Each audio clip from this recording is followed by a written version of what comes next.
大家好，欢迎来到农村美食课堂。本期视频教大家如何制作好吃的茶叶蛋。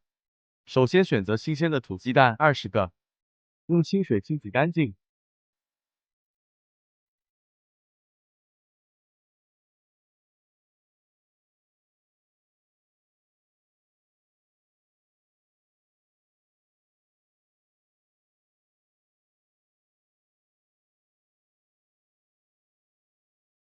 清洗干净后放入锅内，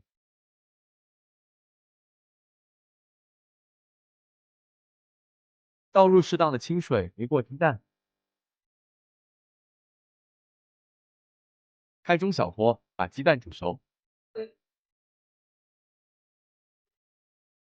接着准备好所需要的香料：小茴香、八角、辛夷花、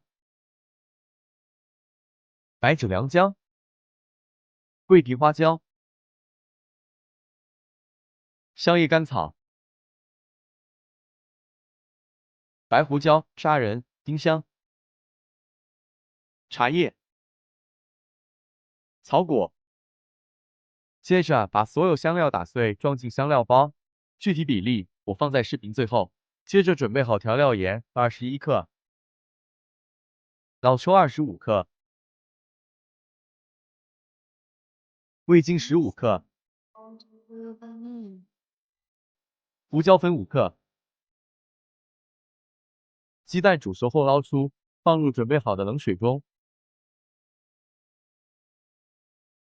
全部捞出后，用流动的清水继续冲洗降温。接着把鸡蛋壳敲破备用。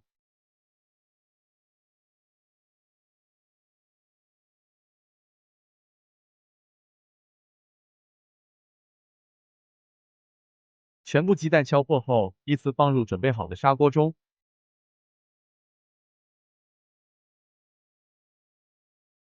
倒入82年的矿泉水，水没过鸡蛋即可。接着放入准备好的香料包，倒入调料，接着放入20克的冰糖粒，然后盖上盖子，开大火烧开后转小火煮20分钟，然后关火放凉24小时，待鸡蛋浸泡入味。24小时后开火烧开即可开盖，把鸡蛋捞出。